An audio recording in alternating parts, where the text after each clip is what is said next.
രാജ്യം കാത്തിരുന്ന നിമിഷങ്ങളാണ്. ഏറ്റവും ഒടുവിൽ കഴിഞ്ഞ തിങ്കളാഴ്ച ഇന്ത്യക്ക് കൈമാറുന്നതിനെതിരെ റാണ നൽകിയ ഹർജി US കോടതി തള്ളിയതിന് പിന്നാലെയാണ് തഹാവൂർ റാണ ഇന്ത്യയിലേക്ക് എത്തുന്നത് എന്നത് പ്രധാനപ്പെട്ട ഒന്നാണ്. NIA-യിലെയും CBI-യിലെയും 6-അംഗ സംഘം കഴിഞ്ഞ ഫെബ്രുവരി മാസം മുതൽ US-ലുണ്ട്.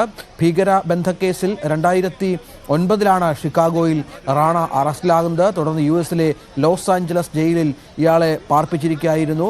പാക് ഭീകര സംഘടനയായ ലഷ്കർ-ഇ-തോയ്ബയുമായും പാക് ചാര സംഘടന ISIയുമായും ബന്ധമുണ്ടായിരുന്ന റാണ മുംബൈ ഭീകരാക്രമണ കേസിലെ മുഖ്യപ്രതിയും സൂത്രധാരനുമായ ഡേവിഡ് കോൾമാൻ ഹെഡ്ലിയുടെ അടുത്ത അനുയായിയാണ്. ഭീകരാക്രമണം ആസൂത്രണം ചെയ്യുന്നതിന് മുൻപൈ സന്ദർശിക്കാൻ ഹെഡ്ലിക്ക് വിസ സംഘടിപ്പിച്ച് നൽകിയതും ഇയാൾ തന്നെയാണ്. റാണയുടെ സ്ഥാപനമാണ് എന്ന് ഏറ്റവും പ്രധാനമാണ്. അജിത് ഡോവലിന്റെ നേതൃത്വത്തിലാകും ഡൽഹി എത്തിക്കുന്ന റാണയെ. ദേശീയ സുരക്ഷാ ഉപദേഷ്ടാവ് അജിത് ഡോവലിന്റെ നേതൃത്വത്തിലായിരിക്കും NIA ചോദ്യം ചെയ്യുക എന്നുള്ളതാണ് ഏറ്റവും പ്രധാനപ്പെട്ട കാര്യം.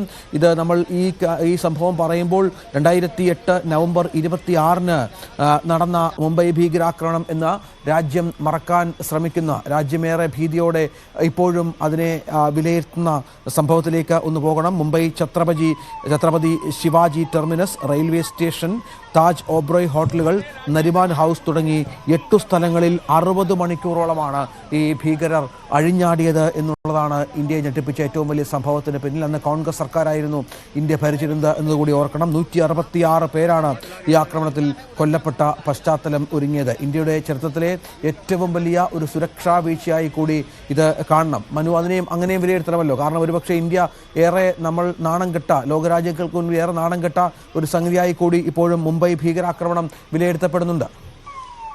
രഞ്ജിത്ത്, ഇന്ത്യയെ സംബന്ധിച്ചിടത്തോളം അത് നമ്മുടെ 166 പൗരന്മാരെ സംരക്ഷിക്കാൻ കഴിയാത്ത ഒരു നിമിഷം. പക്ഷേ ആ നിമിഷത്തിന് കൃത്യമായ ഒരു പകരം ചോദിക്കൽ കൂടിയാണ് റാണയെ ഇന്ത്യയിലെത്തിക്കുമ്പോൾ ഇന്ത്യ ചെയ്യുന്നത് എന്ന് വ്യക്തമാണ്. ഏക്നാഥ് ഓംബ്ലെ എന്ന ഒരാൾ, അല്ലെങ്കിൽ തുക്കാറാം ഓംബ്ലെ എന്ന അന്ന് ഈ ആക്രമണത്തിൽ മരിച്ച ഒരു സബ് ഇൻസ്പെക്ടർ ഉണ്ടായിരുന്നു. മുംബൈ ആക്രമണത്തിൽ ജീവൻ ബലിയർപ്പിച്ച സബ് ഇൻസ്പെക്ടർ തുക്കാറാം ഓംബ്ലെയുടെ സഹോദരനാണ് ഈ ഏക്നാഥ് ഓംബ്ലെ. അദ്ദേഹം ഇപ്പോഴൊരു പ്രതികരണവുമായി വന്നിരിക്കുന്നു. അന്ന് നിരവധി നിഷ്കളങ്കരായ മനുഷ്യരാണ് ഈ ആക്രമണത്തിന് ഇരയായത്. പോലീസുകാരും കൊല്ലപ്പെട്ടു. അതൊരു വേദനിപ്പിക്കുന്ന രാത്രിയായിരുന്നു എന്ന് ഈ ഏക്നാഥ് ഓംബ്ലെ പറയുന്നു.